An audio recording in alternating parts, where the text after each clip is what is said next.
Your man, Louie T. Welcome to Monday Night Football Overtime. Vikings, Bears, NFC North family business. If these two teams said they ain't did it, then they ain't did it. But if they did, well, of course, it's family business. Vikings get the win, 19-13 over the Bears. I'm going to try my hardest to not rant tonight because I picked the Bears and I am pissed off. And I got a lot to say about that stinking ass offense that we saw tonight and the stinking ass offense we've seen from them all season long. And I'm going to do my best to behave myself because I'm pissed. I'm PO'd right now. They effed up my week. However, I want to talk about the Vikings first because they got it done. They've now won 3 in a row. They're now 4-5 on the season. And I talked about how wide open this NFC is earlier today on the podcast. And we talked about it last night on Overtime. This NFC is wide open for that 7 seed. You know, it's not like the AFC where there are 9 teams at 6-3 or better in that conference. In the NFC, you have the haves and you have the have-nots. And there are a lot more have-nots in the NFC than there are the AFC. You've got the NFC West, and then for all intents and purposes, it's all the rest of the divisions. Now, granted, the NFC South has 2 really good teams in Tampa and New Orleans, and the Packers are a really good team as well, but it's the NFC West with their top 3, 6-3, 6-3, 6-3 of Rams, Cardinals, and Seahawks. You've got the Packers, that's 4, and then you got the Saints and the Bucks. That's 6. Those 6 are getting it. No ifs, ands, or buts about it. They're good enough teams to navigate their way through the NFC and the rest of their schedules to get to a 9 or 10 win clip, which will be more than enough in the NFC. Can't say the same thing for the AFC. You're probably going to have to get to 10 just to make sure you solidify your spot. And 10 might not be enough. Somebody with 10 may be on the outside looking in the AFC. Not the case in the NFC. You win 10, you're in. Okay? And I just mentioned 6 teams. Don't forget, still got to let in the stinking ass NFC East. So more likely than not, Eagles or the Giants, they're going to get in. So that's 7 teams in the NFC. If it goes the way that it looks right now. But if you're Minnesota, if you're Detroit, if you're Atlanta, you're not out of this thing yet. You're not out of this thing yet. Chicago's going in the wrong direction. Don't worry about them. They're 5-5. They may not win another game this season. They stink. Okay? So you don't have to worry about them. Who you have to worry about is the rest of that NFC West. Can you get one of those teams to fall off the wagon? I don't think so, but that's what you got to hope. Because I can assure you that you're going to get a division winner out of the NFC East despite not wanting one. You're going to get one. You didn't ask for one, but you're going to get one. Okay? And you're going to get 2 out of the NFC South, whether you like it or you don't like it. The Saints aren't going to fall apart without Drew Brees. They'll turn around and hand it off. They will let Taysom Hill run quarterback if they need to survive without Drew Brees for the next couple of weeks. They'll be fine. And the Bucks aren't going anywhere. And we know the Packers aren't going anywhere. So you're going to need some help, but all you can do is take care of you if you're the Minnesota Vikings, and you've done a great job of weathering the storm. Again, just like the Patriots last night, left them for dead at 1-5. I left the Patriots for dead at 2-5. I left the Vikings for dead at 1-5. And they thought they were dead at their bye week as well. They started trading guys and they started telling guys, hey, don't worry about it. You just go ahead and come back from your injury. Go ahead and have surgery. We're good. It's a lost season.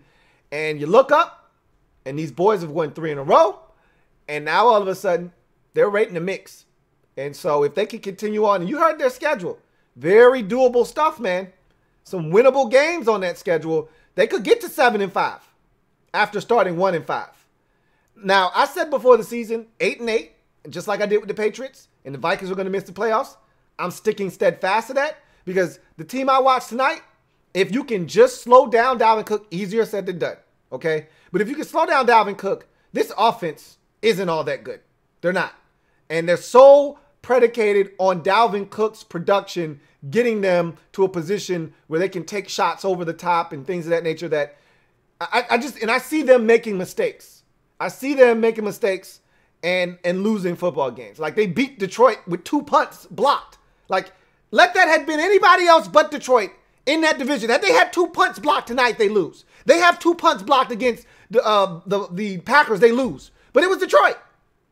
And they were able to get away with that. So I just think when it's all said and done, I look at the Vikings.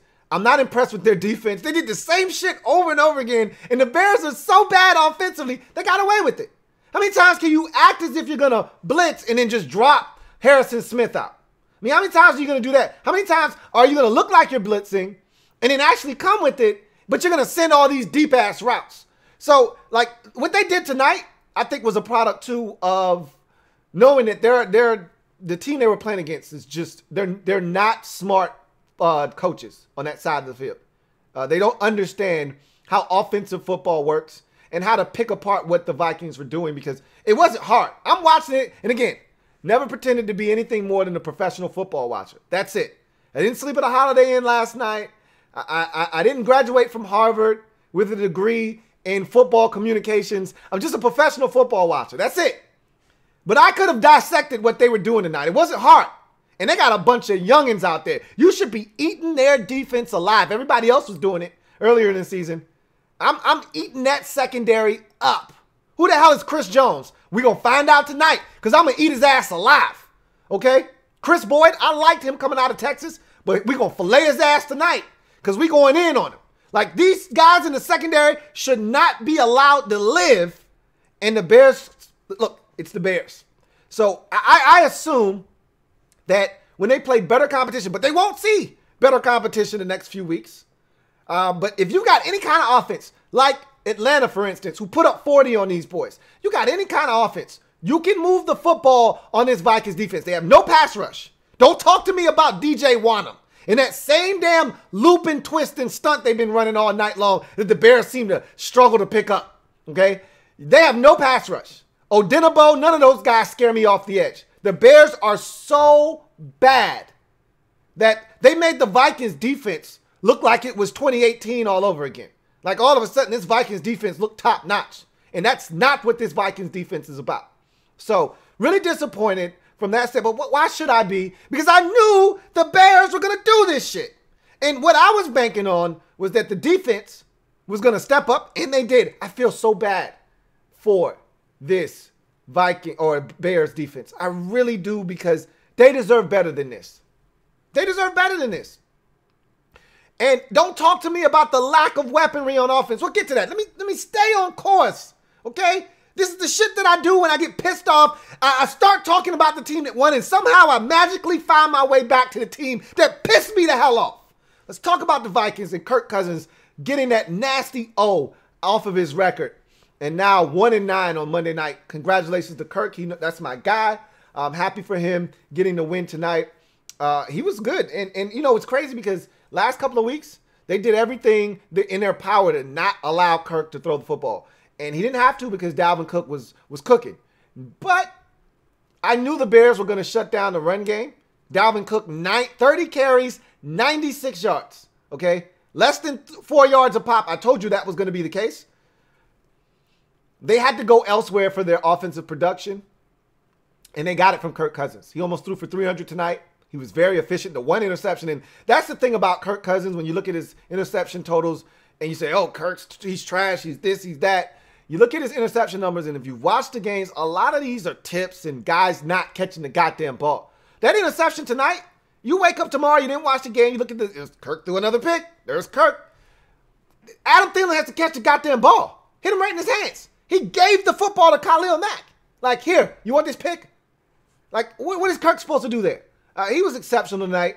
They gave him protection in the pocket. I'm so disappointed in this Bears pass rush. We'll get to that in a second.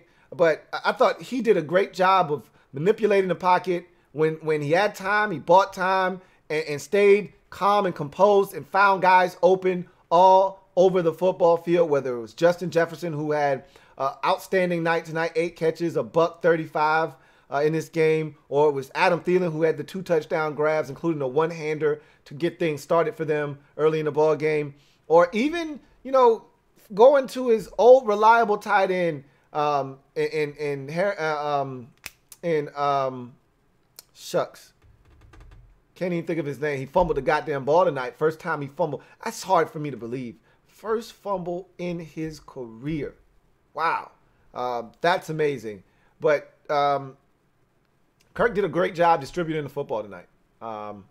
Really good job of managing the game. Look, don't lose us the game. It's really simple. Hit the open guy. Don't force anything. When it wasn't there, he threw it away. Because guess what? Their offense is anemic. If we don't give it to them, they're not going to take it from us tonight. And so, good job of managing the game, understanding when to take risks. And he really didn't have to take many tonight. And when to throw it away. They beat us on this play. We don't have the look. He ran a play action fake. He was probably dying to take a shot. It wasn't there. Throw it away. And he did. And that was the difference tonight, because the biggest play in the game tonight wasn't the Cordero Patterson kickoff return for a touchdown. It wasn't the Kirk Cousins third down touchdown, even though I said in the moment, oh, the game's over. Because I said the Bears aren't scoring a touchdown tonight. They may be able to kick 2 field goals, but they're not going to score a touchdown and win. They're done scoring touchdowns unless the defense does something. So they needed to get a stop and force a field goal on that third down, and he found Thielen for the second time, and that was the game winner there. But that wasn't even the biggest play in the game. The biggest play in the game was the muffed punt by the kick returner that they just brought in. I'm gonna go find his name because I got a nice cuss out for his stinking ass tonight. So I need to know what the hell his name is, because I forgot what the hell his name is, and I need to know what his name is, because he pissed me the hell off, because the Bears were in control of this game until this stinking ass fumbled the goddamn football. So let me find out who the hell he is real quick. It was Harris. It was Dwayne stinking ass Harris. And you want to know why you don't have no goddamn job? Why you were waiting for somebody to pick up the goddamn phone? Because of that shit right there. You got one mother effing job to do. We ain't bring you in here to catch the football as a receiver. We ain't bring you in here for no jet sweeps or none of that shit. We brought you here for one purpose. Field the goddamn football on punts, and you F that shit up. One goddamn job to do. We up 13-7. Catch the goddamn football. You looking to make a play. Just catch the goddamn ball first. That changed the whole game. And even though the defense came back on the field and got a stop and forced them to kick a field goal, the game was never the same. The game was never. And let's be honest. The Bears offensively, they probably were going to go 3 and out 4 times in a row any goddamn way. Going into the last drive that Nicholas Foles had, not the one with the injury, the one prior to that, where they got the big return from Anthony Miller. They had 4 offensive possessions in the second half. 3 total yards. Let that sink in for a second. Mind you, this is the Danielle Hunter list. This is the what's the guy that went to the Cowboys and got traded to the Lions? Shit. I gotta look up his name, because if I forget, I'm gonna be thinking about it all night until I remember. So I gotta look it up. Everson Griffin. I don't need to look it up. This is the Everson Griffin list. The Anthony Barr list, and anybody else I'm forgetting lists. Vikings defense with a bunch of young guys in the secondary outside of their 2 safeties. And you had 1 first down.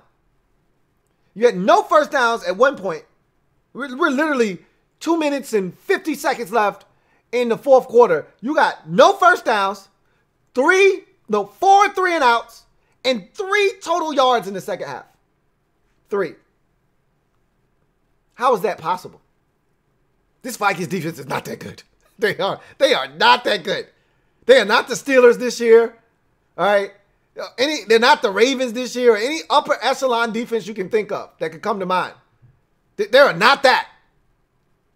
And you made them look like that. Let's get to this Bears offense, because this shit is ridiculous. Somebody's got to pay for this. I need jobs on the line for this shit. Because this defense is a championship caliber defense. I watched them shut down Derrick Henry. In 2 straight weeks, they've shut down the 2 NFL rushing leaders. Silenced them. And got 0 help from their offense. 0. Last week against the Titans, the offense actually fumbled the ball away and allowed the Titans to scoop it up and run it for a touchdown in a game that was pretty much scoreless. Neither team could do anything offensively.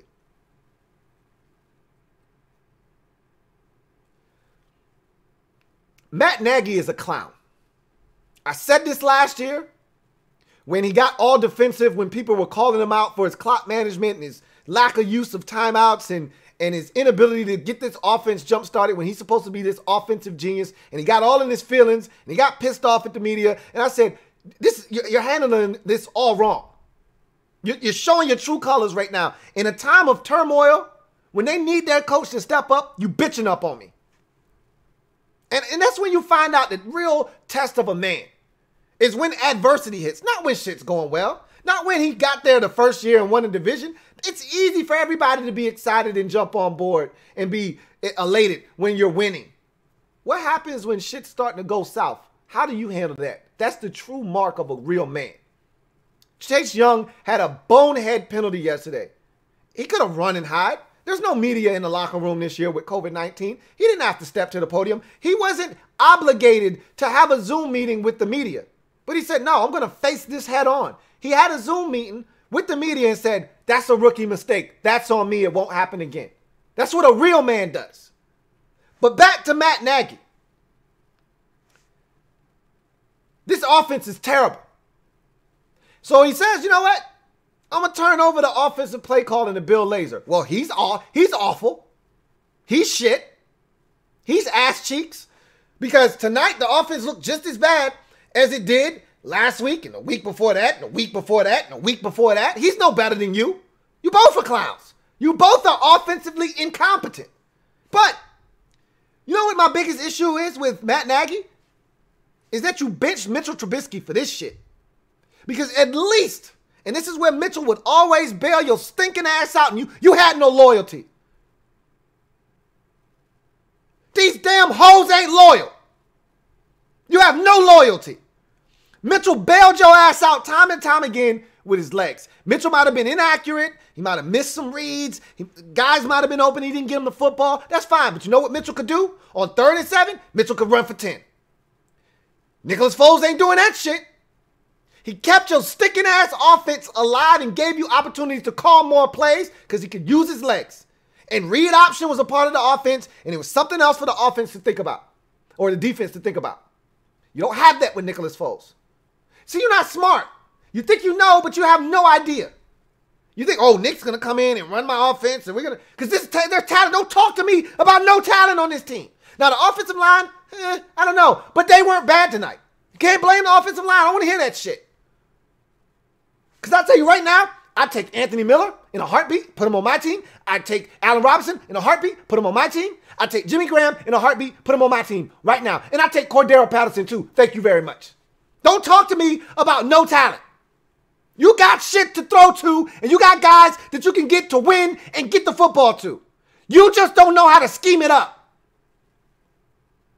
It's 3rd and 6, and you got guys running 18-yard routes down the field against an all-out damn blitz. Where's the psychological sense in that you need to wash your goddamn face and get your damn mind right? Shit is stupid. And we watch this shit every goddamn week. You guys are Neanderthals. And I'm telling you right now, jobs need to be on the line this year. Because this defense is a championship caliber defense, and they deserve better. They 5-5 right now. You started the season off 5-1. And it's only going to get worse because this offense is pathetic. And I don't know what the hell you're going to do now. I don't know when Mitchell Trubisky comes back from his injury. But if you got to rely on Tyler Bray, that shit was awful at the end of the game. I mean, my God. Seriously. I don't know what the hell you're going to do. And I don't want to see the Bears on national TV anymore the rest of the season. If you got another game for them on national TV, you need to goddamn flex that shit out of there. We don't want to watch this shit again. Sick of it. And I don't want to see them in the playoffs. They don't need to infiltrate our damn playoffs with this bullshit. We don't want to see this anymore the rest of the season. Let them do this shit on a 1 o'clock afternoon Saturday game or Sunday game, excuse me, on their own goddamn time. Don't waste our time with this shit. We don't want to watch it anymore. We're not gonna take it. No, we're not gonna take it. We don't want to watch this shit no more. No, we're not gonna take it anymore. We don't want to see the Bears no more. Get them off my goddamn television screen with that bullshit. That offense was so frustrating to watch tonight. I feel bad for Allen Robinson. If I'm Allen Robinson, don't offer me a contract and do not franchise tag me in the offseason. Let me go. Let me go. Please, I'm begging you, let me out of here. This is hell. It's got to be hell. Anthony Miller deserves better. And I'm starting to really like this broadcast on Monday Night Football. And I thought that Brian Greasy did a really good job of pointing out some things, including the offensive scheme. You know, he's saying, I can't tell if it's zone or man. No motions. No way of me telling if it's zone or if it's man, nothing. And everything's condensed. They're not spread out, so you don't get to see how they're aligned, so everything looks the same. Like, I mean, again, you've been doing this for how long now? Again, I'm sitting at home. I'm just a professional football watcher. I haven't been doing this my entire life, like you probably have, and you don't understand that concept of, hey, let's find out what they're in. Is this a zone blitz? Is this a man coverage? What is it? So we can figure out how to attack this. No, we're just going to come out. 3rd and 6, we're going to run 18-yard routes down the field against a zero blitz. I don't understand. Then you so damn confused. On 3rd and 5, you decide to throw a wide receiver screen against zone. And they drop out of the blitz. And they come right downhill and make a 5-yard tackle for loss. And I'm sitting here thinking, well, you got to punt this. You got all 3 of your timeouts. You still got the 2-minute warning. The only way you're going to win this game is if you punt this football, your defense gets a 3-and-out stop, and you get great field position, and you got a shot. For the life of me, did any of you out there think that they were going to convert 4th and 9? I'm just asking. Did you think they were going to convert 4th and 9? Why the hell are you going? You can't convert 3rd and 5 all second half. Why the hell would you think now all of a sudden you're going to convert 4th and 9? And they almost did. Got to give Foles credit. And to go back to my original point was I was a little disappointed in Brian Greasy saying that Anthony Miller has to come down with that football. That was not a great throw. It's not like, oh, he just dropped it. No, that was a tough throw. The man sold out for it. It wasn't a great throw. He gave him a chance, but it wasn't a good enough chance. It's a poorly coached team. I love Cordero Patterson. He's one of my favorite players in the league. He's so versatile. Like, early in the game, they're splitting this guy out. They're throwing back shoulder fades. So what happened? Why'd you stop? I don't that was my first 15. Now we're into the game. I can't send him out on routes anymore. I'm sorry. That was just part of my first 15. Like, what are we doing here? And who is this scrub you put in the game at running back that's looking behind him as he's running wide outside, knowing somebody's going to catch him from behind? Like, the play calling was so stupid. You get 7 on first down on a pass, and you're going to run it? You have been so anemic running the football all night, and you're going to run it wide against a fast, free-flowing defense? Lose 3 yards, and now it's 35. What's the psychological sense in that, man? Seriously, what are we doing here? Like, these guys are nincompoops. Both of them. Get them the hell out of here. Like, I'm done with Matt Nagy. I am done. And I'm not a Bears fan. I am done with Matt Nagy. I am. I've had it up to here with Matt Nagy, and I'm not even a Bears fan. Shit's ridiculous. This defense is so good. Now, I'm a little bit disappointed in their lack of pressure. And I'm asking Chuck, hey, Chuck, you don't know what a blitz is, bro? You're going to just let Kirk stand back there all day. You're not going to blitz. Because obviously, Khalil wasn't getting there. Quinn hasn't been getting there all year long. He's been a big disappointment. At some point, you got to say, all right, man, we're going to send an extra guy or two. I mean, it's 2nd and 20, and you let Kyle Rudolph catch a 8-yard stop route, break a tackle, and run for 22 yards. Like, what are we doing? Why? Heat Kirk's ass up and make Kirk make a decision. If he beats you, tip of the cap. You got me. Don't let Kirk stand back there all day. You think Kirk's phased by a 2-man, 3-man rush, dropping 8 or 9? Kirk's like, okay, cool. I'm going to just stand back here. Matter of fact, I'm going to run. Don't worry about it. Come on, man. Come after Kirk. Make him uncomfortable. That was tough to watch. And I'm glad we don't have to watch that again the rest of this season, because that was one of the worst offensive performances. And I watched Washington have a half of football with a quarterback that we thought at the time had one leg, and in the rain have like 9 yards of total offense the entire second half. I've seen some bad offensive performances, one of the worst I've ever seen.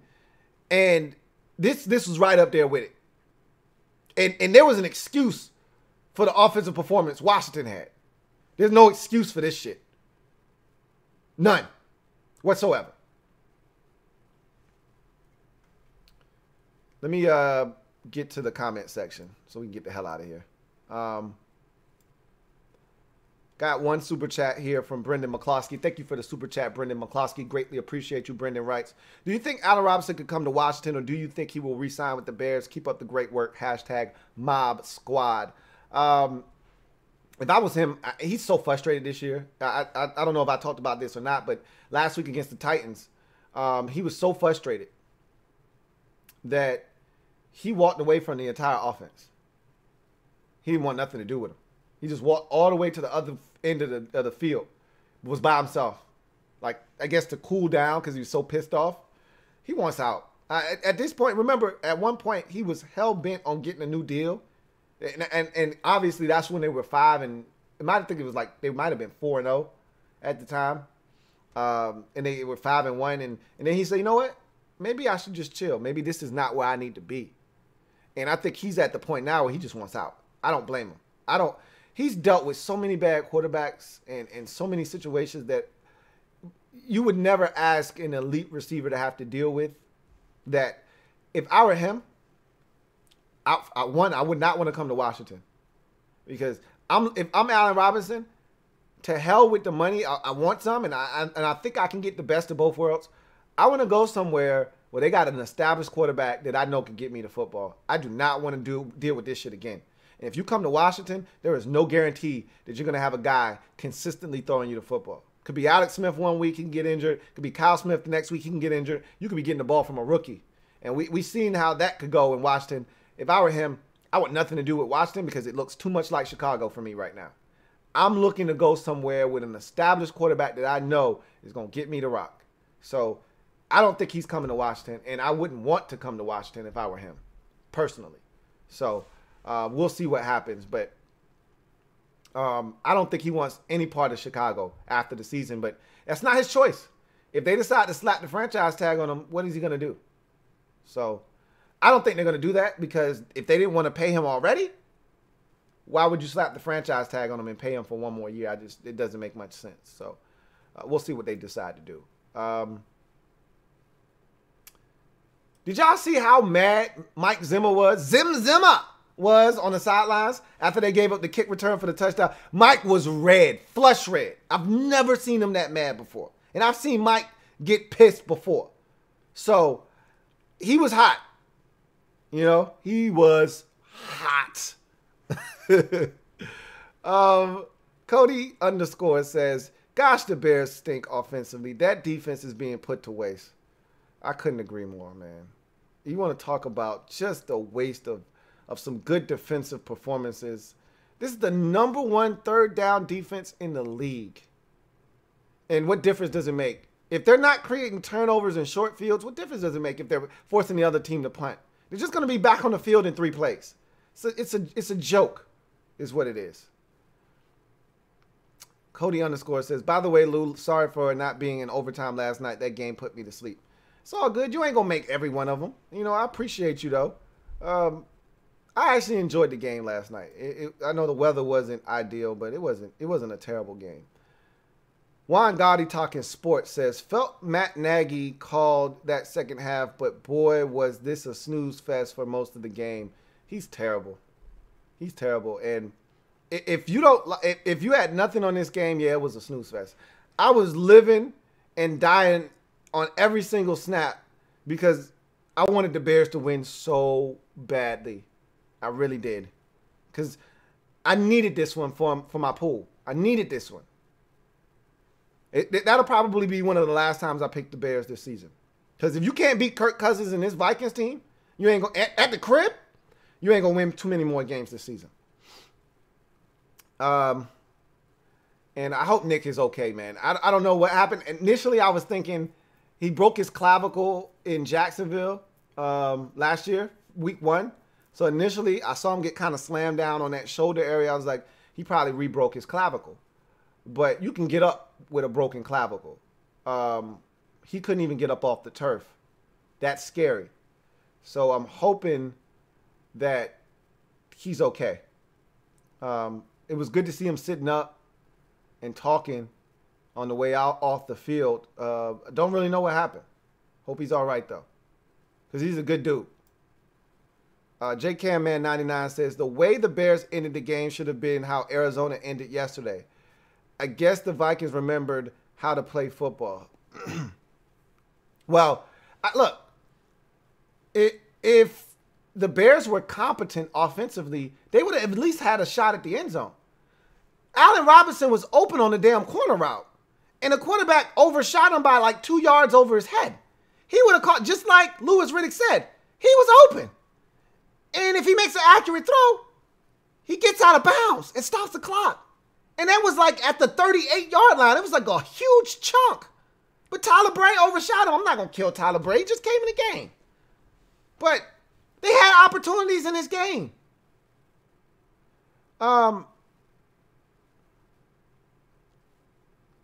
Let's see.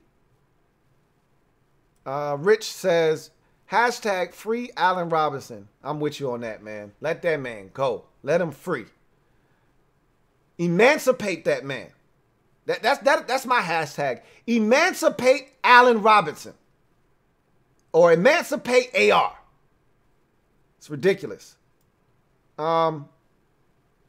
Reese says, Kirk Cousins is a paradox, Lou. I'll start to like him and he'll puke all over himself and then I'll think he stinks and then he'll do something to impress me. I'd take Kirk Cousins as my starting quarterback right now. I wish he was still in Washington. I can tell you this, we'd be leading the NFC East right now. And it wouldn't even be close. But it is what it is. Nick Riley says, let's effing go. Wasn't pretty, but I'll take Thielen. Sure as hell didn't help Kirk with the drops, and that damn interception should have been caught. Absolutely. Should have been caught. The Black LB says, they call him Big D Nick. Now I'll call him Brokeback Nick. LOL. That's not funny. Okay? It's not funny at all. MCGB says the Vikings are going to be kicking themselves for those games they lost earlier in the season. Also, the Bears are who we thought they were. They are absolutely who we thought they were. And it was funny because everyone was questioning Matt Nagy at the beginning of the season when they got off to the hot start and he didn't want to hear it. He's like, guys, we're 5-1. That's all he kept saying. Guys, we're 5-1. Guys, listen, we're 5-1. Okay. What you going to say now? Guys, listen, we're 5-5. Okay. And you know, 5 weeks from now, you know what he's going to be saying? Guys, listen, here, we're 5-9. Okay. All right. So keep talking that shit. Everybody, we know when we see trash. You can sit here and try to act like you don't see it and be oblivious to it. Put your rose-colored Bears glasses on if you like. But the truth is still going to smack you in your goddamn face whether you like it or you don't like it. Your offense is anemic and it's your fault. Ali Saad said, remember when the Bears started 5-1? Robinson straight up disappeared in the second half. Nagy got to go. Man stinks. No, he didn't stink. He stinks. It's terrible. Reese says, that Thursday night loss to the Bears is looking worse and worse for my guys. They aren't very good and they beat us. Yeah. I mean, there's not really much more to say. It's, again, they can play defense. Period. Period. That's it. If you make mistakes, you'll give them a chance to beat you. But they can play defense. Gotta give them credit for that. Rich says, the Bears offense stings. We might have to retire the saying defense wins championships because this is proof that with an elite defense and a bad offense, you can't do shit. They even got help from special teams tonight and couldn't even win the game. That's the sad part about it. They even got special teams giveth, special teams taketh away. Because Dwayne Harris' ass needs to be smacked for that shit. Because honestly, that's where the game changed. You're up 13-7. You just forced a punt. You're feeling good. You haven't touched it offensively in the second half yet because your man took it 105 for the score. And now I'm thinking maybe the offense could wake up. They got all the momentum. Maybe they got a spark now. And he just pissed all of that shit away with that muff punt. And even though the defense came on the field and got the stop and forced a field goal, the game was never the same. Ever. Nick Riley says, defense played their asses off today. Was extremely pleased with what I saw from them. Hercules Mataafa was out there balling. Yeah, this defense is still trash. Don't get it twisted. Your defense is still ass cheeks. But they made your defense look like it was really good. This defense is still ass. I saw a lot of flaws and holes in this defense. And if you play a competent offense, you will get exposed. Hercules Mataafa will get his ass ate up. But he did play good tonight. You're right. I will give you credit for that. He played well tonight. Reese says, the Vikings have rebounded nicely. Still think they're a 7-8 win team. I agree. I think they get to 8. I think 8, and that's the number I gave them before the season started. I'm not moving off of that. I didn't think they would get there. It's crazy that they have a chance to get there, just like New England. I didn't think New England nor Minnesota would get to 8 wins this season. But it's a realistic possibility for both of those teams. But I just don't see them getting to 10, which is, 9, I think, might be enough in the NFC. Maybe. 10? No, I think when it's all said and done, I keep forgetting about the NFC East having to get a team in. That's what's going to hurt them ultimately because there's still 2 in the NFC, 2 in the NFC South, 3 in the NFC West, and the NFC East winner. So right there, that's 6, 7, and then you got the division winner in Green Bay in the North. That's your 7 teams right there. So if we get to 8, where we get some cancellations, and you get to 8, that's when a team like Minnesota starts to come into play, I think. Black LB says, good win for my squad. It's a great win for your squad. This has been the team in the division, not Green Bay, not Detroit. This has been the team that's been your nemesis, the one that you couldn't seem to beat. Doesn't matter what you do. You can never seem to beat Chicago. And so this is a big win for your boys. Nick says, Lou, we should be 6-3 in all honesty. I'm still pissed about that loss to the Seahawks and the Titans. I mean, a lot of teams can say that, though. I mean, the Falcons, the Chargers, it's one more team that's lost a bunch of games, and you could easily say they could be a different. I mean, it's a lot of teams that could say that, and it could go the other way. As I told you, the NFL is a fine line. The Titans easily could be in your spot right now at 4-5 or 3-6. They could have lost some games this year, so it goes both ways. Coulda, shoulda, woulda. And the Falcons, that's the other team I was thinking of. Coulda, shoulda, woulda. I might have already said the Falcons, but not. You didn't. You're 4-5. You are what you are. Now the question is, do you have enough left? And can you get some help from some other teams to potentially get you back in the NFC playoff race? Because if you can get there, I just don't think this team is good enough. When I look around, if you can find a team that can't stop the run, they're not going to be able to deal with y'all at all. Dalvin Cook is a monster, and if you can run the football, this team is dangerous. We saw what you did against Green Bay. They got issues stopping the run, but that could be anybody, Captain Spartan 04 says, Kirk got his Monday Night Football win. Congrats to him. I know you got to be excited for him. It would have been a lot more exciting if I'd picked Minnesota. I didn't have the Vikings. I had the Bears. and I needed the Bears. So while I was excited for Kirk, I was pissed off because I needed the Bears to win the goddamn game. Nick says, if we had Hunter this year, we'd be so much better. I mean, he's one of the best pass rushers in the league. Absolutely. But then again, you didn't expect to be in this position after starting 1-5. So, because I feel like you wouldn't have told him, hey, go have the surgery. You might have said, hey, can you play? And he might have been able to come back.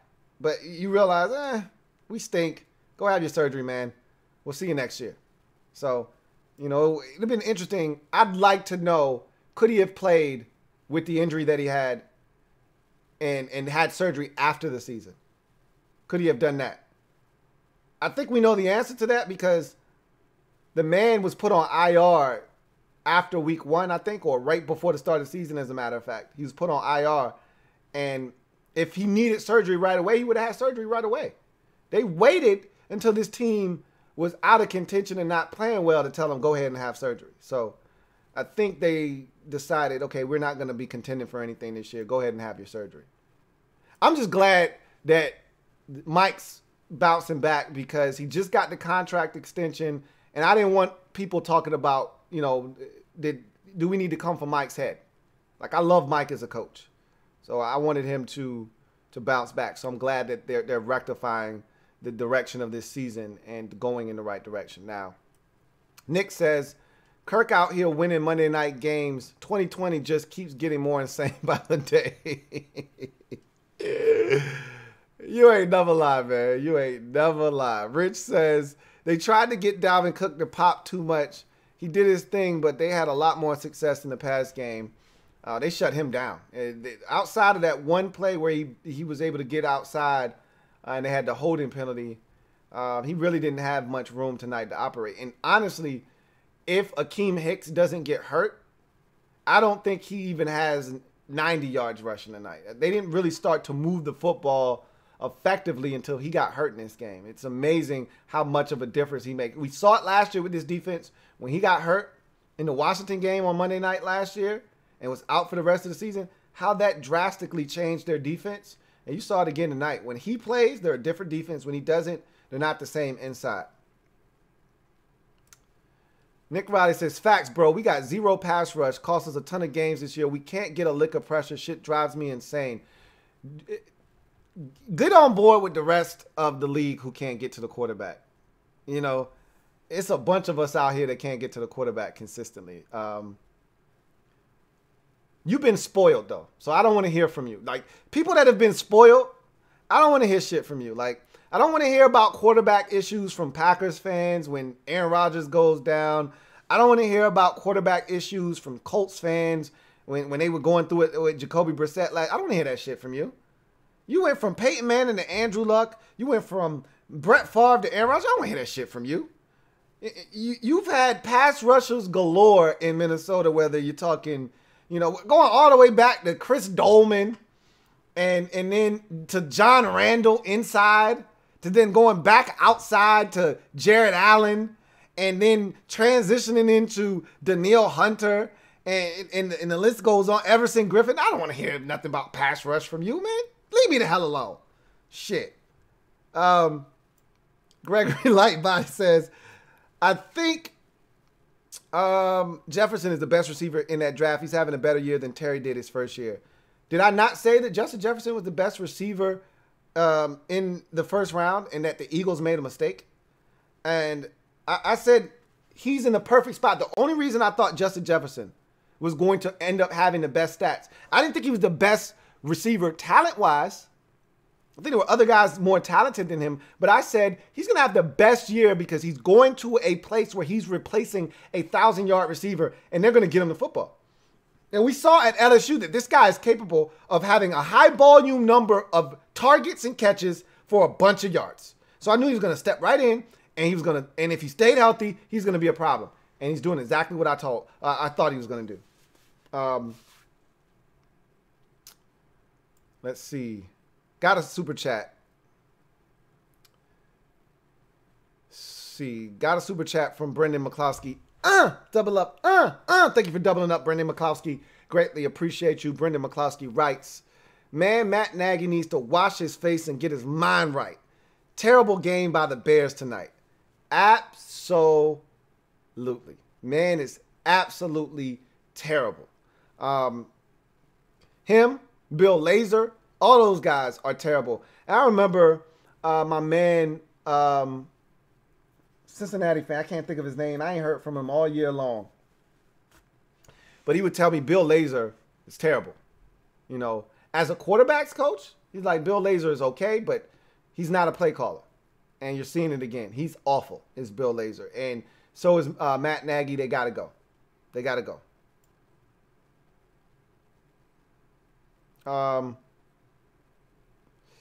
Let's see. Where did I leave off at?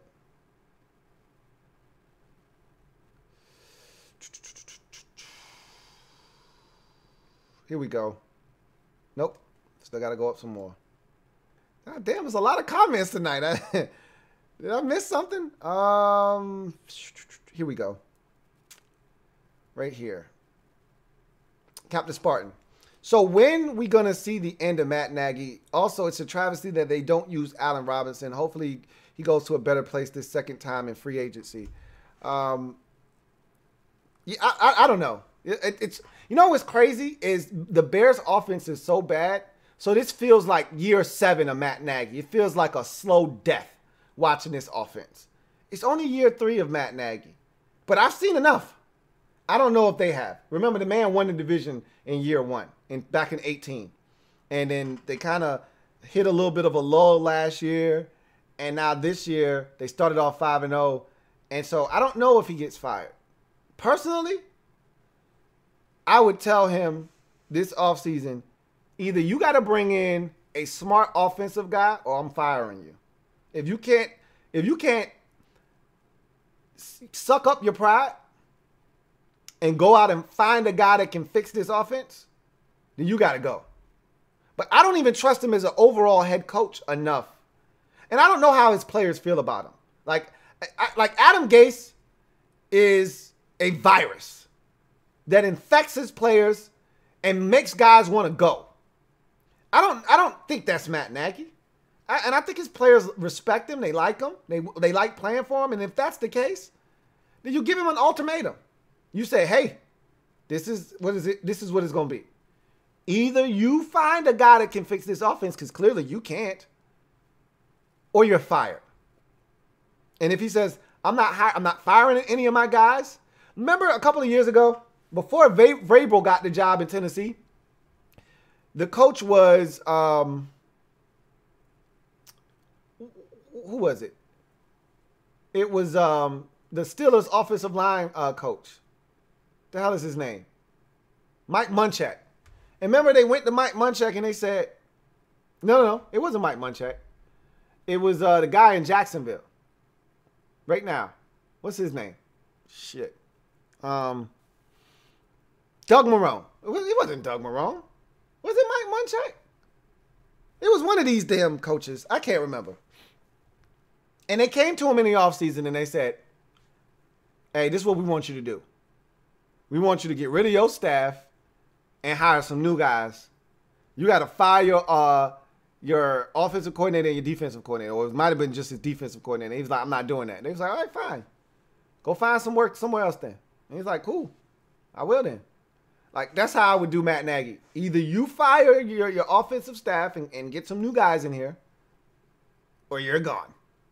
And if he doesn't want to do it, peace. And I hope Allen Robinson finds a better home, too. I really do. I think I've said it enough times. Nick Riley says, let me hear it for the people in the back who the best rookie wide receiver in the league is and your future offensive rookie of the year. It's Justin Jefferson, baby. It's JJ, baby. I love that dude, man. And I knew this was going to happen. I really did. And it was the perfect landing destination for him. The Eagles will regret it. I'm glad he's not in our division, though. I really am. Rick And Nick Riley says, nah, bro, we had control of the game the whole time. We had the most yards. Only reason they were in the game is because of our special teams. But again, that's my point, is that special teams and defense can do you. And if they would have been able, because let's not act like your offense was killing them. You weren't. You were moving the ball a little bit, but you ain't had nothing to show for it but one touchdown. So in my mind, up 13-7, the defense just forced a punt. If that punt doesn't get muffed, and let's say, because he had space, and he's a really good return man, is Dwayne Harris. You know, I talked a lot of shit about him earlier, but the guy, they picked him up for a reason, because the guy is good at what he does. He just effed up tonight. And I got a problem with that, just like the long snapper, for your long snapper from Air Force. Dude, you got one job to do, man. Don't F that up. Seriously, like, if you can't do the one thing that you're here to do, you got to go. Same thing for Dwayne Harris. I brought you here specifically to field punts. If you can't do that adequately, you got to go. They had a chance.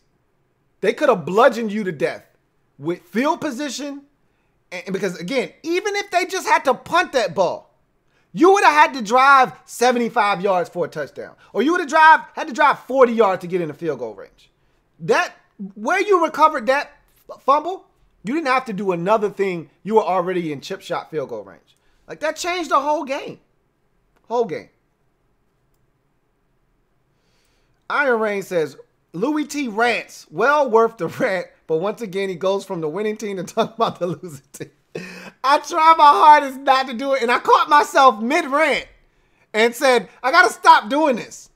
But it just pisses me off when you see it and you know what's coming, and there ain't nothing you can do about it.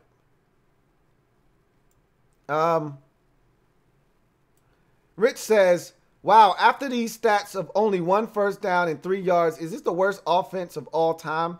They have talent. Ant Miller, Allen Robinson, David Montgomery, Cohen. Injuries cost them, but, well, Cohen's hurt. Montgomery didn't play tonight due to a concussion. They got talent on this team. Even before, you know, and Cohen is a big loss. Really, you could see the downward trajectory of this offense when he got hurt. I think he got hurt in that Falcons game. I think it was that Falcons game when he went down. And from that point on, they haven't been the same offensively. But they got enough talent. Like, they could, and I know it's not the same. Tariq Cohen is different. But you can use Cordero Patterson in that Tariq Cohen role. I don't think they use him well enough.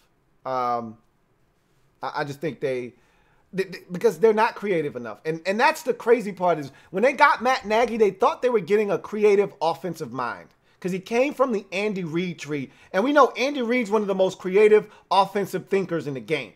Andy will go to the college ranks. Andy will go back to 1960 to try to go get some shit. So you're thinking, if he falls from this Andy Reid tree, he's got to be creative, right? And his offense is just as vanilla and plain as you can possibly get, and it stinks. JP says, if I'm the Bears ownership, I'm getting Matt Nagy and the GM the hell out of there. They're both straight up trash. I actually don't have a problem with Ryan Pace.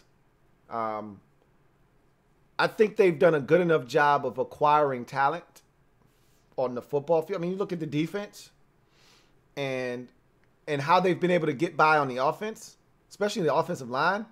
You got to give some credit to the GM for that.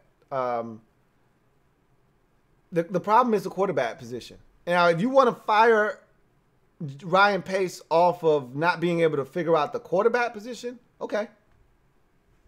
Fine. You got me, hands up. Because he decided to trade up and give up King's ransom to go up a pick to get Mitchell Trubisky. And then he decided to trade for Nick Foles and give him new money. So if you want to kill Ryan Pace for something, it's not for the design of this roster, because this team is good enough to win as constructed. It's because of his inability to find a quarterback that can lead this football team. And if I were them, Mitchell Trubisky would still be out there. But that's just me. And I know Mitchell he's nobody's savior, but at least he gives you something with his legs. You get nothing out of Nicholas with his legs. Nothing. You get nothing out of him. JP, thank you for the super chat. Greatly appreciate you. My man JP writes, you think the Bears will look for a long-term answer at quarterback this year, or will they wait and try to go and get a veteran like Cam? That's a great question. I don't know where their mental state is in terms of where they feel like they are as a franchise. Do they think they're in win now mode, or after this season, do they hit the reset button? And a lot of that has to do with, are you bringing back Matt Nagy? Let's say that this season continues to spiral out of control and they win one more game and they finish up the season at 6-10 after starting 5-1 and being 4-0 at one point. Let's say that this season spirals out of control and they finish up 6-10. Is that enough to Raheem Morris Matt Nagy and get him the hell out of there? Or do you say injuries are to blame and Matt deserves another chance? Because if that's the case, Matt Nagy wants nothing to do with a rookie quarterback. Just like Jay Gruden on his deathbed in Washington, he wanted nothing to do with Dwayne Haskins. He's trying to save his job. You can't draft a rookie in that environment and expect him to succeed. So if Matt Nagy's back, you got to go after a veteran. But where's the room to do that when you're paying Nicholas Foles the money you're paying him? Like, it's hard to do that, to be paying another guy money to come in here and run your offense. So you may not have any choice but to go out and try to find some cheap labor in the draft. But that guy's not going to be ready to lead a veteran team, more likely than not. And the Bears, because they started out so hot, they're not going to be in a position to draft an elite quarterback that could be ready to play in week 3 or 4. So it's hard to say, you know, because I think this draft class could potentially be one of the deepest we've seen at the quarterback position. You could get you a quarterback at 22, more likely than not. Now, I'm not saying he's going to be elite, but how many quarterbacks could possibly go in the top 10? Not everybody needs a quarterback. You know, this year, you're going to have about 4 or maybe 5 teams that need a quarterback, but I think you're going to have about 6 guys that might have a first-round grade when it's all said and done, potentially. So the real question then becomes, what do you want to do? Where do you see this team going, and who's your coach, and how do you want to approach it in the offseason? A lot of questions, not a lot of answers, but we still got some time in this season to salvage this season if you're the Bears. I don't see it happening, but, you know, maybe Mitch comes back from his injury, starts tearing shit up. We'll see.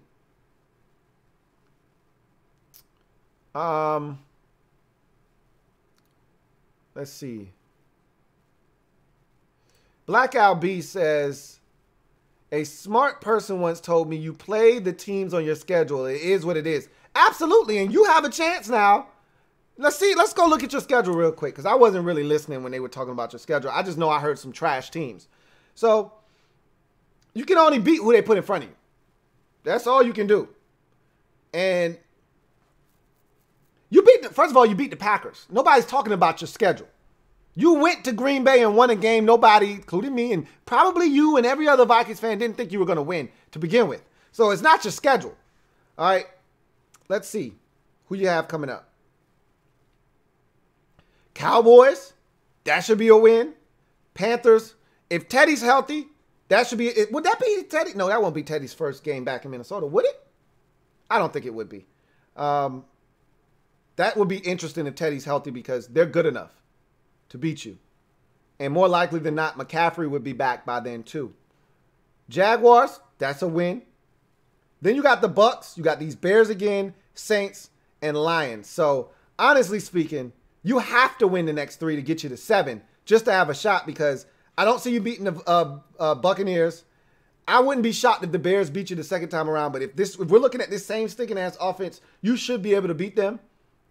You're not beating the Saints, even though you're capable. I don't think you're beating the Saints. And you get the Lions again. By that time, their season's over, and they might be looking to fire Matt Patricia at that point. Or they could be in a fight. They're 4-5 just like you are, and they might be thinking, why not us? So it'll be interesting to see how your schedule shakes out. But looking at it right now, I can't see any more than 9 wins total. Anything more than 9, wow. Mike Zimmer, coach of the year. Anything more than 9 wins. But 8-8 is the best, again, I see you doing. But we'll see what happens. Iron Rain says, think of your neighbors. They may call the police with domestic abuse complaints. Oh, my God. Yeah, it could, if they heard another voice, it could get pretty dicey.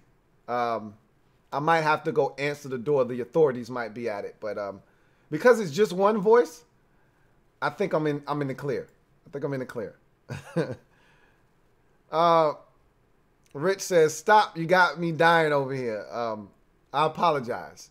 These rants aren't meant to be funny, by the way. I'm dead ass serious when I do these. I hope you guys I hope you guys know this. These are not meant to be funny.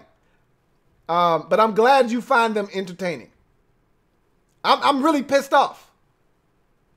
Cody _ says, I don't feel bad for Allen. He chose Mitchell Trubisky over Aaron damn Rodgers.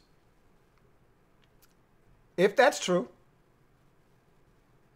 and I think you would know better than I would, how much more money was he being offered to play in Chicago than Green Bay? That's the real question. If the money's comparable, because remember, Allen Robinson wasn't a first-round pick in Jacksonville. So once I get to that second contract, I need to get to the bag. And I need the bag to be as big as possible. So, and remember, he was coming off of an injury. So everybody was going to try to lowball him. Hey, Allen, look, man, we know how good you are, but you're coming off of a knee injury, man. Take this 1-year prove-it deal. Take this 2-year contract with a bunch of guaranteed money that's incentive-laden. Like, knowing the Packers organization, you probably tried to dick him. You probably said, hey, Allen, we got this contract over here. If you stay healthy, here's what all you got to do is hit these incentives. And the Bears was like, hey, Allen, we got the bag for you, and it's stuffed full of money, and you ain't got to do shit but sign on the dotted line. I'm taking that bag if I'm Allen Robinson. I'm sorry. Now he can go try to find an Aaron Rodgers to pair up with now. He's gotten to the bag. He's got him some bread, and he's still relatively young and has a lot of good football left in him. I think he's right around 30. So he's still got a lot of good football left in him. He can go find a good quarterback now. Get to the bag first. He did that already. Nick says, I feel so bad for Allen Robinson. He went from dog shit Jags to the piece of shit Bears. He just can't get right, man.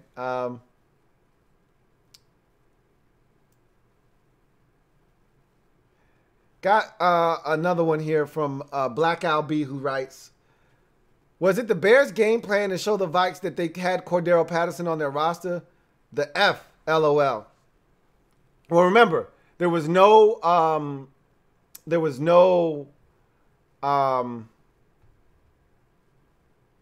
what's my man, the running back from Iowa State?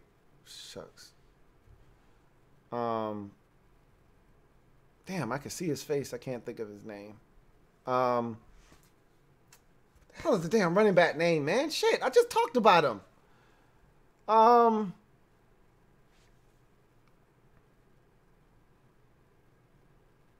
can't never remember his damn name when I need to. I'm gonna look his ass up right now. But their running back was hurt. And with him out,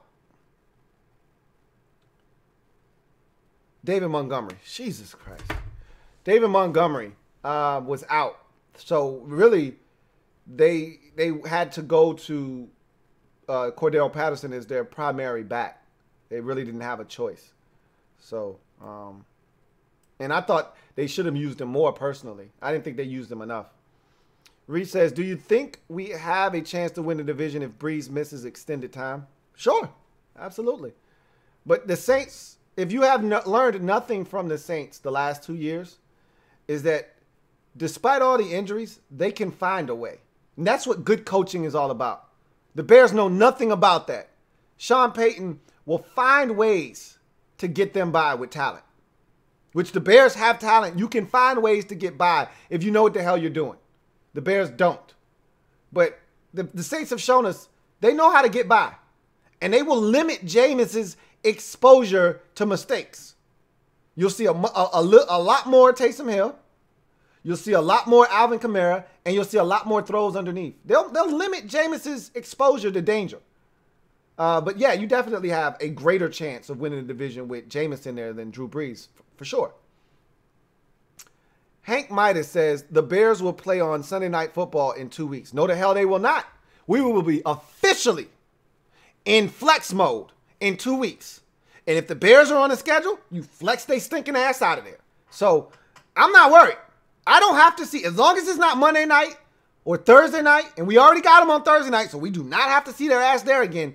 We don't have, and we got the Bears twice on Monday night already. I'm pretty sure we're done with their stinking asses this year. And if they got a Sunday night game, get them the hell out of here. I'm not worried. JP says, Bears can't go back to Foles after this shit. If they do, there's going to be turmoil in that locker room. I don't know. Do you have a choice? I mean, I think they need to go to Mitchell Trubisky, but I would have never benched him in the first place. Not yet, at least. Captain Spartan 04 says, do we still fire Ryan Pace because he can build the team but can't get the coach, O-line, and quarterback right? That's the real question. He picked the coach. He picked the quarterbacks. So if that's a fireable offense for you, so be it. Do it. Go ahead and do your thing. But this roster is good. This roster is good. But the quarterback and the coach are on him. He did that. So if that's enough to get him fired, I'm not going to object. If you feel like that's a fireable offense, knock yourself out. Because he did that.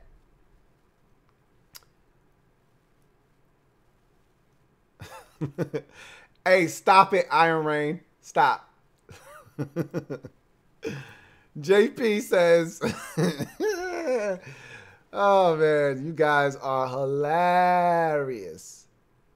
JP says that Bears defense is championship caliber, but they can't continue to be held back by poor offensive play. It doesn't seem like they have a choice. And I think Louis Riddick said it very eloquently at the end. The things that are wrong with this team, they can't fix in season. And that's got to be one of the most frustrating things. Me being a Washington fan, knowing that the linebacker position is killing our defense and knowing that there's nothing we can do about it in season, it's tough. It ain't shit you can do about it. You stuck. And they can't fix it now. It is what it is. And they don't have the right guys. They don't have smart enough guys to figure it out.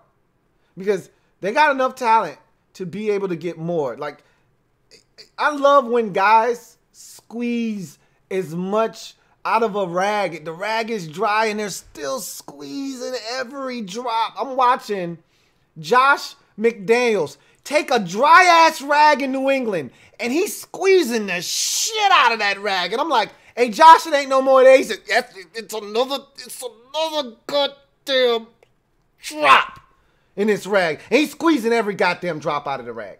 With Gunnar Olszewski and Jacoby Myers. I actually like Jacoby Myers. Don't disrespect Jacoby Myers. But and Zoltek and all these bums, and they're finding ways. With Demir Bird and all these cast-offs at receiver and no tight end which to speak of. And throwing the football to the fullback. Like, they're finding ways in New England to squeeze. That's what a good offensive mind can do for you. They got more than enough talent, man, to be able to scheme it up, to get Allen Robinson the football, to get Anthony Miller the football. I love Mooney. They got stuff. Don't talk to me about a lack of weapons. This is all about the offensive design, the play callers, and getting guys in positions to make plays. They failed to do this on a week in, week out basis. And it's just mind-boggling to me. You had an extra day and this is the best you can do? You had an extra day to prepare for this Mike Zimmer defense. And this is the best shit you could come up with. You got to be kidding me. Got to be kidding me.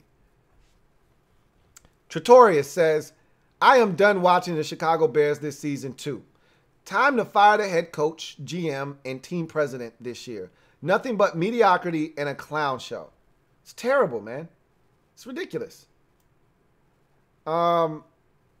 Reese says, which coaches are gone and which are on the fringe and which could surprisingly be fired? Hard to say, because there's still a lot of football left. There are only a certain amount of coaches that for sure are fired at the end of the season. Adam Gase in New York, and in Jacksonville, Doug Marrone is fired. That's all we know right now. I think Romeo Crennel is probably going to be out in Houston as the interim. Raheem Morris literally has a chance to be the new head coach of the Atlanta Falcons if this keeps up. We'll see. I wish they didn't lose that game to the Lions, because he would have won all 4 of his games, and the Falcons would be sitting here at 4 and what are they? 3 and 6, I think they are. They would be sitting here. No, he's won 3 games. They're 4 and 5. Are the Falcons 4 and 5? No, they're not 4 and 5. No way. Let me see where they are. Let's find out. The Falcons are 3 and 6. I thought so. I thought they won more than 3 games, but they would be 4 and 5 right now, right there with Minnesota and Detroit. But instead, they're 3 and 6, and I might be too little, too late for Raheem Morris. But I've always liked Raheem Morris as a coach, but it's hard to say because it's still good. It's still I could see Anthony Lynn getting fired in Los Angeles with the Chargers. I mean, how many years? Even though the injuries aren't his fault, how many years of this can you take? Like, Matt Patricia could get fired in Detroit. We could go down the list. There are a lot of guys that are on the fringe, as you say. There are a lot of guys that are directly on the chopping block. As soon as the season's over, they're fired. And then there are other coaches that you look at and you say, with a strong second half, he could have his job still. So it's still a bunch of games left. Hard to say right now. Rich says, Cordero Patterson had him a night on specials and on offense tonight. # Mob Squad. I just really love Cordero Patterson. I don't think he's being properly utilized. Rich says, doesn't the player have to agree to the franchise tag, though? No. You don't have to sign it, which means you don't have to report. But you can't sign with another team if the team slaps the franchise tag on you. You don't have a choice. You have a choice to sign it or not. If you don't sign it, then you don't play. So, who's looking to be Le'Veon Bell? Nobody wants to lose a year of earning potential. Like, I don't want out of Chicago that bad. I want out, but I also want to be paid for the 2021 season. So, you don't have any say-so in that if you're the player. Reese says, Matt Nagy stinks, and the worst part of it is he's a narcissist. He's the guy that thinks he's the smartest in the room. That was my point exactly last year. It's like he got mad at people for telling him, yo, you're doing this all wrong. And he's like, you don't know. I got this. I know what I'm doing. No, you don't. That's the problem. You think you know. You have no idea. No, you don't know what you're doing. It's evident. You have no clue.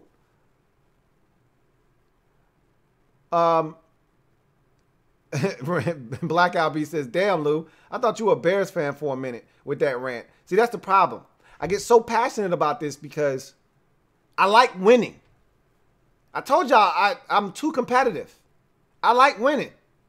I don't give a shit what it is I'm doing. I just want to win. Anyway, I've already hit the hour mark. We'll get out of here. Really appreciate y'all.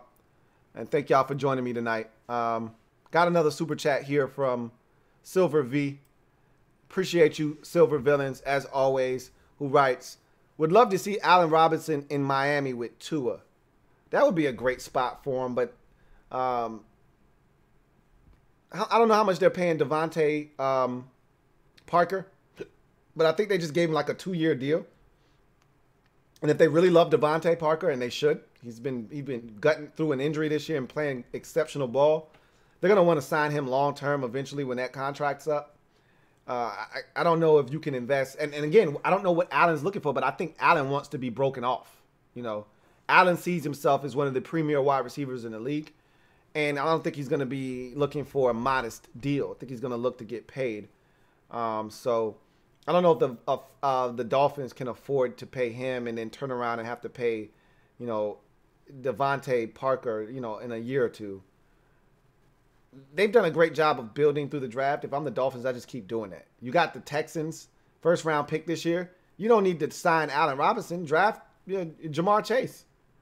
You know, the Texans might end up with the third pick in the draft. You might end up with the third pick in the draft. Draft Jamar Chase if you need a receiver. Don't go pay Allen Robinson. So we'll see. Anyway, I digress. I'm gonna get out of here. I appreciate you guys. Really looking forward to chopping it up with y'all on the podcast on Wednesday. Until then, though, you guys take care. Make sure that if you haven't already done so, you subscribe to the Louie T Network for more great content. Turn on that notification bell so you don't miss a thing. Hit that like button if you're out there. All right. And make sure that y'all continue to support the Louie T Network. If you haven't already copped you some merch, as you can see, I'm rocking the hat. We got hats, camo hats, black hats. I got beanies in gray and black. And we got shirts. We got hoodies. It's getting chilly outside. I don't know where y'all live, but it's starting to get a little cool outside. Go ahead and make sure that you cop all the gear you need to keep you warm this winter. So I look forward to chopping it up with y'all again on Wednesday when we start to look forward to a big Thursday night game. We got another dandy Seahawks and Cardinals part 2. If this is anything like part 1, this should be good. We got some really good primetime games this week in week number 11. So I'm looking forward to it, as I'm pretty sure most of you are as well. That's going to do it for me, your man T. Until next time, peace. See y'all. Take care.